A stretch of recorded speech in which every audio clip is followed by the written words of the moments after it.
En Radio Estéreo Villa presentamos Info Educa, el microespacio de la educación y la cultura por Magazine. Muy buenos días, estimados amigos oyentes de Radio Estéreo Villa 101.7 FM, Comunicación para la Vida. Hoy siendo las 11:02 minutos, estamos dando inicio al microprograma de Info Educa, el programa del espacio de la educación y la cultura. Hoy miércoles 15 de mayo me toca reemplazar a la doctora Ludegarda Maguiña, quien está por fuerza de motivo de fuerza mayor, no puede estar presente, no está de duelo con un duelo familiar. Desde acá nuestra condolencia a la doctora Ludegarda Maguiña, quien se estará reincorporando la próxima semana a este programa Infoeduca, el espacio de la educación y la cultura. Bien, su amigo servidor Gustavo Arauco estará estos 30 minutos con ustedes trayéndole mucha información, y también vamos a tener una presentación, más que presentación, vamos a hacer un recordatorio del libro, El año de la barbarie de Perú 1932, escrito por Guillermo Sonday, un famoso periodista. Y también en la segunda parte vamos a tener la presencia de un escritor poeta. Me estoy refiriendo al profesor Teodoro Guzmán, un destacado poeta, y también tiene varias obras como esa antología de la poesía. Esto y mucho más vamos a hablar en la segunda parte con el doctor Teodoro Guzmán. Bien, ahora sí, su saludo, Wilfredo. Sí, muy buenos días, estimados amigos y amigas del Cono Sur de Lima. Estamos como todos los miércoles para poder transmitir, conversar relacionado a la información y a la educación y la cultura. Así es, amigos. Bien, queremos recordarles, en primer lugar, vamos a saludar así brevemente a todas las MIPES, ya que hoy día 15 de mayo se celebra el Día Nacional de las Micro y Pequeñas Empresas. Ustedes saben que cada 15 de mayo se celebra este día porque, en relación a la MIPES. Es un sector importante para la economía del Perú. ¿Y por qué? Por dos razones. Una, que las MIPES representan el 99.8% del total de empresas que existen en nuestro país. Imagínense, 99.8% es el total de empresas que existen en nuestro país. Y el otro dato importante es que genera el 70% de empleos para los peruanos. Desde acá, nuestro saludo cordial a las MIPES del país. Un saludo que tenga usted. Sí, también debemos recordar que una fecha como hoy se celebra el Día de la Familia en todos los países del planeta Tierra. La familia, como célula fundamental de la sociedad, es el núcleo del desarrollo y del progreso de los países del Perú y del mundo. Nuestro saludo y nuestro fraterno abrazo a cada una de las familias del planeta Tierra. Bien, me uno a ese saludo, y ahora sí, amigos, vamos a hacer una remembranza breve. La semana pasamos a la secuencia, el libro de la semana. Esta secuencia nos trae un libro por cada semana para poder analizarlo, para hacer su presentación. La semana pasada estuvimos comentando justamente a través de una entrevista este libro que estamos mostrando nosotros acá en pantalla, que es el libro El 25 años de neoliberalismo en el Perú, escrito por Manuel Benza Fluker, en el cual ahí hace un análisis de la Constitución Política de 1993. Quizás en su género sea la única obra que hace ese análisis, de esta Constitución. Eso fue lo que tocamos la semana pasada con una entrevista que se le hizo en su hogar, allá en Miraflores, fuimos, le grabamos y lo emitimos la semana pasada. En lo que concierne esta semana, el día de hoy nos toca tocar este libro, titulado El año de la barbarie. A ver si lo ponemos en pantalla, ingeniero de sonido, gracias. Un saludo también para Mena, que siempre nos acompaña todos los días miércoles en este horario.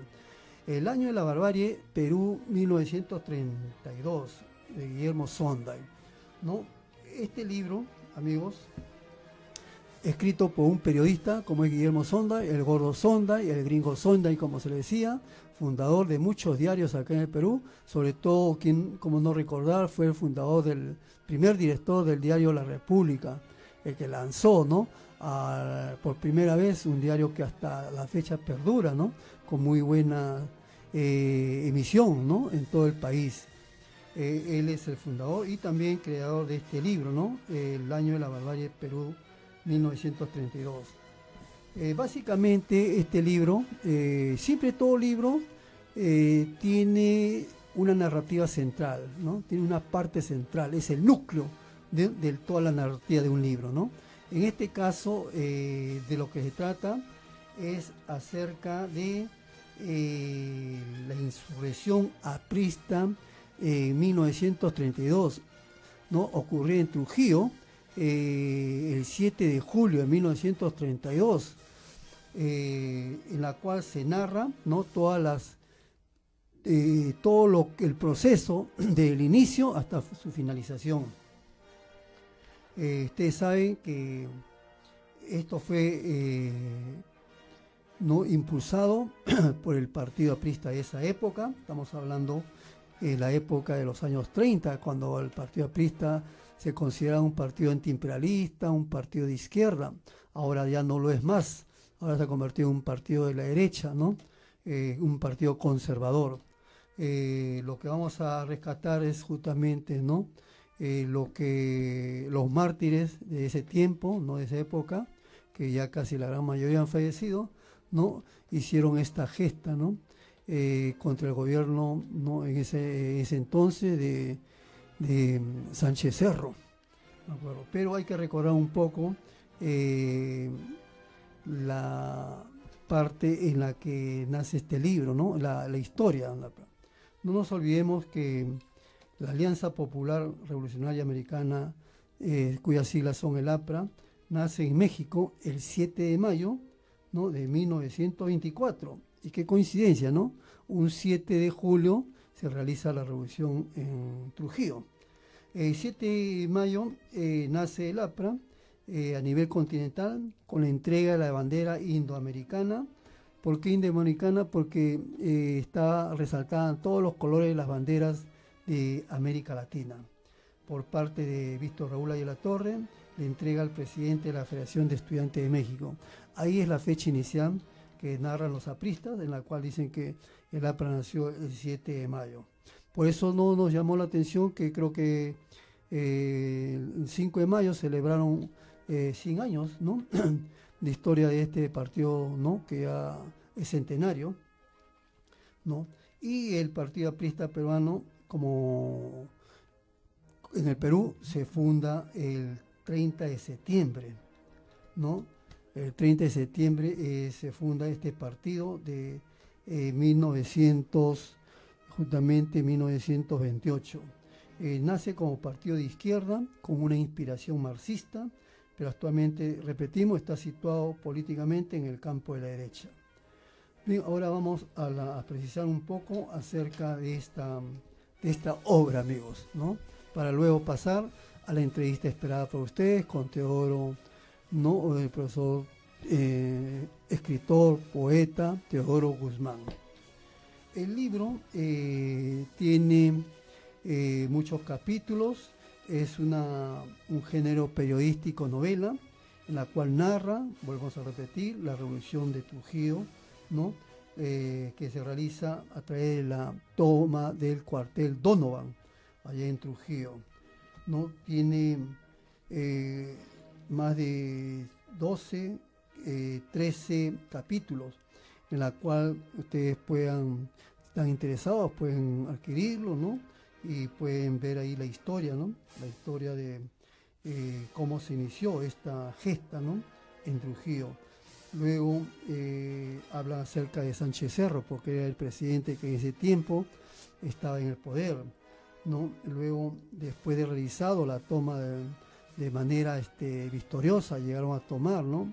Un grupo de 100 militantes apristas, sobre todo eran los campesinos de Laredo, la hacienda de Laredo, que era una hacienda cerca a Trujillo, al mando de Manuel Barreto Risco, ¿no? Conocido como el Búfalo, que murió en esa toma del cuartel. Muerto él, sigue en su segundo, ¿no? Que era el profesor Tello, ¿no? Que logró él con él y el resto de los apristas llegaron a tomar ese cuartel el 7 de mayo, ¿no? De 1932. Pero el título justamente es El año de la barbarie de Perú 1932, que tiene que ver mucho con lo que aconteció a posterior, ¿no? Después de la toma del cuartel, ¿qué es lo que vino? Vino justamente una barbarie, ¿no? A mansalva. Cuenta la historia, ¿no? Y acá se cuenta en este libro cómo es que Sánchez Cerro inmediatamente desplegó, ¿no? Aviones de la Fuerza Aérea Peruana y bombardearon algunas partes donde se encontraban los subversivos en ese tiempo, ¿no? Dentro de la ciudad de Trujillo, comandados por Cucho Aya de la Torre, ¿no? Hermano de Víctor Raúl Aya de la Torre. Él agarró la prefectura y de ahí armó, ¿no? A los apristas, pero no resistieron más de 3 días, creo, porque al tercer día ya tuvieron que escaparse rumbo a la Sierra Liberteña y a la Sierra también de Cajamarca. Se desperriaron, pero después vino los que se quedaron, ¿no? Hicieron una racia, se puede decir, y capturaron a muchos militantes que los llevaron, ¿no? A la ruina de Chanchán, ahí los fusilaron, ¿no? Un juicio sumario, sin ningún tipo de consideraciones jurídicas como debe ser, ¿no? Eso es lo que narra la historia de este libro. Muy interesante, les recomendamos, amigos. Esto lo hemos traído a colación de que este año se cumple los 100 años de esta organización política de derecha. Y acá también narra sobre la muerte también de Sánchez Cerro, producido justamente por un militante aprista. No se olviden que en ese tiempo el APRA hacía este tipo, ¿no? De lo que antes se llamaba terrorismo político, ¿no? Eso es lo que, y era un partido proscrito, ¿no? Por las clases dominantes en ese tiempo, la oligarquía peruana, fue proscrito por muchos años. Este libro salió en los años 80, gracias a este escritor, periodista, y a raíz de eso ya la animadversión de parte del militarismo en ese tiempo, que no dejaban que el partido de Víctor Raúl de la Torre pudiese postular, ¿no? Siempre lo vetaban. Gracias a este libro se calmaron las cosas, ¿no? Y cuenta la anécdota que cuando estaba gobernando Morales Bermúdez, el dictador Morales Bermúdez, en la segunda fase del gobierno militar, él pidió una tregua, ¿no? Entre peruanos, ¿no? Refiriéndose a la gesta que hubo en esa época entre los militares, que a la vez fueron también masacrados en la cárcel de Trujillo, cuando los militantes apristas se retiraban, ¿no? En la cárcel dejaron como 14 militares muertos. Y a raíz de eso hubo un enfrentamiento entre los militares y el APRA. Eso es lo que narra este libro, amigos, y ese es lo que queríamos tocar, el tema del día de hoy, con el libro de la semana, titulado El año de la barbarie, Perú 1932, Guillermo Sonday. ¿Qué te pareció así brevemente? Sí. Es un libro de oro, políticamente, históricamente, come la vicisitud de la vida, ¿no? Que en esas épocas el APRA ha sido el perseguido, el subversivo, el que luchaba al lado del pueblo, ¿no? Y era de izquierda. Pero pasado unos años, cuando Alan García llegó al gobierno, ¿se acuerdan usted que Alan García bombardeó a los presos políticos? Entonces ahí está la contradicción dialéctica, se puede decir, ¿no? En la historia política. Muy bueno. Felicitaciones, estimado. Sí, ahora vamos a presentar, amigos, ¿no? El momento poético. El momento poético con el profesor Teodoro Guzmán. Él es un destacado escritor de poesía y también tiene muy buenos libros, ¿no? Con él vamos a hablar sobre sus obras, ¿no? Y sus proyecciones para este año. Pero vamos a conocer un poco acerca del autor de de estas obras poéticas, como es El Zaratustra y su pensamiento jurídico, ¿no? Antología poética, Mistura Esencial 2024.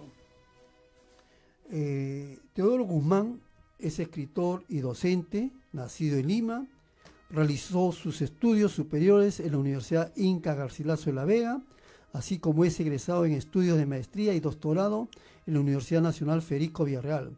Obtuvo méritos en innovaciones pedagógicas en la UGEL 01 y 05. La primera obra, Nietzsche, Vida y Obra, es Zaratustra y su pensamiento jurídico, fue publicado en el 2018. El mar de tu cuerpo y otros poemas existenciales en el 2023. Y Mistura Esencial en el 2024, antología poética de 59 poetas entre extranjeros y peruanos, de la cual él es coautor. Bien, antes de que le haga las preguntas del caso por parte del maestro Mastrigoso, vamos a dejar en el saludo cordial a Teodoro Guzmán. Muy buenos días, Teodoro, bienvenido a Info Educa. Muy buenos días, muy contento de estar aquí presente en Estéreo Villa para poder responder las preguntas que ustedes crean convenientes. Saludando y felicitando a nuestro invitado de lujo, debo preguntar, sus obras son en verso y en prosa. Mis obras son en prosa, sí, sobre todo la obra El mar de tu cuerpo y otros poemas existenciales, publicado en el año 2023. Tiene una esencia de literatura filosófica. Si queremos contextualizar el hecho histórico, digamos, esta filosofía existencialista surge a mediados del siglo XIX y se proyecta a fines del siglo XX. Y tiene su impacto en la sociedad cultural. Y llega a autores como Jean-Paul Sartre, que es un filósofo existencialista, al filósofo más importante, considero yo, Friedrich Wilhelm Nietzsche, que es justamente, digamos, el autor que centraliza la versión vitalista de la existencia.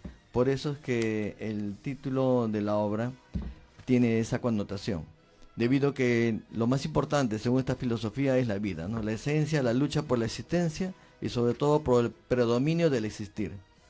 Y la conciencia de la tragedia de lo que es la vida, porque yo estoy relacionando al ser humano como si se tratase de un náufrago que está sobre una balsa y comienza a cuestionarse con temas esenciales fundamentalmente filosóficos, como qué es la vida, qué es la muerte, qué es el destino, qué son los sueños, por qué tenemos que sufrir para poder existir, y todo eso lo encara con la fuerza profunda del dolor del existir.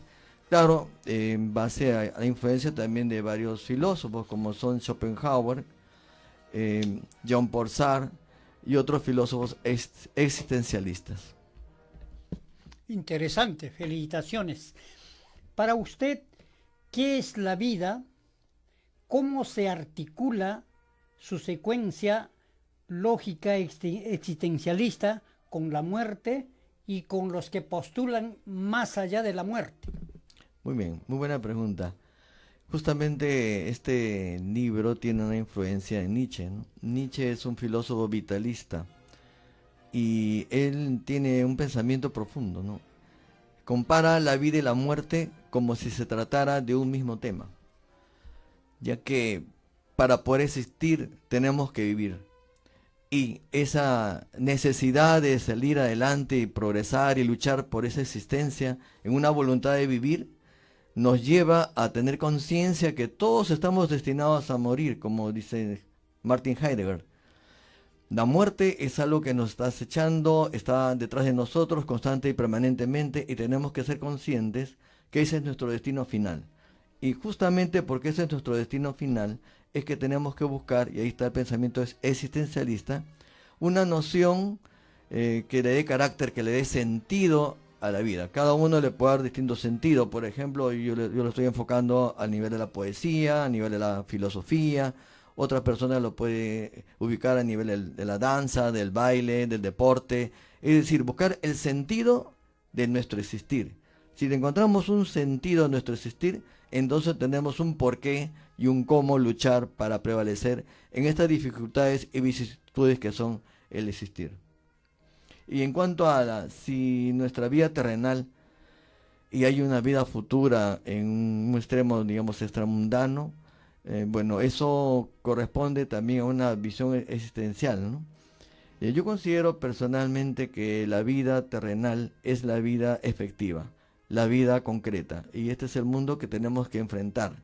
Y aquí tenemos que nosotros ya sea padecer o de repente recibir la recompensa, pero con nuestro existir, que tenemos que hacer de este mundo un mundo mejor, donde un ser humano sea capaz de poder superarse a sí mismo. Ese es el mensaje, que nosotros luchemos y nos superemos para que las próximas y futuras generaciones también puedan continuar esa profunda lucha del existir.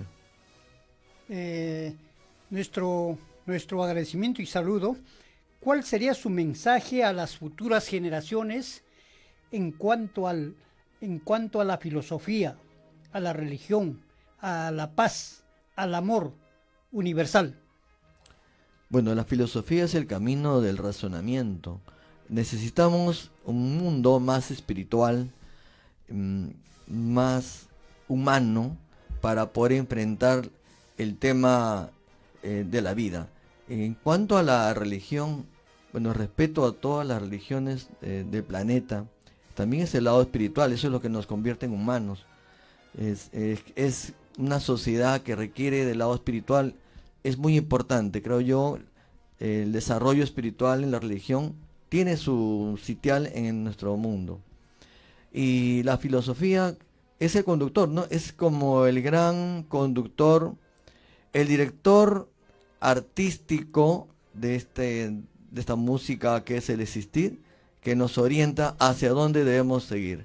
En este caso nos orienta hacia un mundo mejor, hacia un mundo más humano, más sensible, porque también la poesía, y ahí el mensaje, cuando escribo poesía entiendo que la poesía tiene un mensaje más directo, más coloquial, vamos a decir así, porque es capaz de transmitir los sentimientos desde muy profundo. El dolor del ser humano nos conlleva a reflexionar a que tenemos que tener un carácter más solidario y más social también, porque hoy en día nosotros los seres humanos necesitamos apoyarnos unos a otros. Teodoro, dentro de la poesía y dentro de los poetas hay diferentes géneros, estilos, ¿no es cierto? Mucho se habla de la poesía social. ¿Usted consideraría gran bate universal César Vallejo como poeta social? Claro que sí, porque Vallejo es el poeta universal, ¿no? Es el máximo poeta y máximo exponente de la poesía peruana y mundial. Por supuesto, su mensaje va directamente al dolor humano. ¿Y qué más social que la expresión de ese dolor? En la masa que él siempre inculcaba, pero que esa masa se convierte en persona, se convierte en humano. Y al fin y al cabo toda esa masa es esencialmente el hombre. Y por lo tanto su mensaje es social. Y está directamente relacionada a su entorno, ¿no? En el caso de Pablo Neruda, su enfoque es mucho más romántico, en mi modesto entender. Así es. Es más romántico, pero también tiene contenido existencial. El romanticismo es una expresión literaria que tiene su origen en Europa, ¿no? En Alemania, ¿no? Hay muchos poetas, Goethe, por ejemplo, que son románticos, pero también son bastante sensuales en su expresión poética. Dígame, si un día se presenta un periodista a nivel internacional y usted está en una emisora y le pregunta, mencione usted los tres grandes escritores, poetas universales, ¿a quiénes consideraría dentro de esos tres? Entre los principales, obviamente, nuestro poeta César Vallejo, que lo respeto mucho porque es nuestro poeta insignia. Otro poeta que respeto bastante también es a Martín Adán Rafael de la Puente Pineda, que también es un poeta bastante importante, pienso yo, en el campo de la literatura. Peruano, ¿no? Peruano, obviamente. Y bueno, podríamos decir que este poeta ha recalcado mucho la existencia, ¿no? El sufrimiento del ser humano sobre todo, ya que él inclusive renunció a vivir en sociedad en un momento determinado, porque vivió gran parte de su vida dentro del hospital El Arco Herrera, porque decía que los locos están afuera, ¿no? Y prefería él vivir con los supuestamente dementes porque estaban más cuerdos que los demás. Dígame, son peruanos los dos. Sí. Y a nivel, y Shakespeare, ¿dónde lo dejamos? William Shakespeare. Bueno, es el poeta más renombrado y creo que de la poesía, y todos hacen siempre una remembranza de esa gran obra que ha dejado, ¿no?, a la posteridad. Ese famoso pensamiento de ser o no ser, ahí el dilema, ¿no? Es un componente también filosófico porque nos cuestiona, ¿no?, cuál es la esencia del ser humano dentro del trajinar de este mundo, y creo que ese es el mensaje que nos deja este gran poeta inglés. Bien, Teodoro, te agradecemos tu presencia, esperamos tenerte nuevamente por acá para seguir conversando más sobre poesía. Tu despedida, por favor. Bueno, ¿Y dónde un teléfono para poder ubicarte, para que puedan... Tus libros. Sí, le agradezco mucho, y para finalizar también quería aprovechar para mostrarles también esta obra Mixtura Esencial, que es una antología poética total, en la cual están escribiendo aquí un componente de 59 autores de diferentes países del mundo, y también peruanos obviamente, que tienen un mensaje de digamos, de abrazar esas ansias de tener un mundo mejor, porque hay un mensaje ecológico, espiritual y social también en esta obra. Bien, amigos, eso fue todo por el día de hoy, y con nosotros, ¿no? Agradecemos a Teodoro, ¿no? Y con nosotros será hasta la próxima. Pedida final. Sí. Muchas gracias. Hasta la próxima semana y sigamos armando nuestra biblioteca personal en el hogar y en las aulas. Gracias. Y no se despidan, ya viene enseguida. Continuamos con el magazine de Radio Estéreo Vía. Hasta el próximo miércoles a las 11.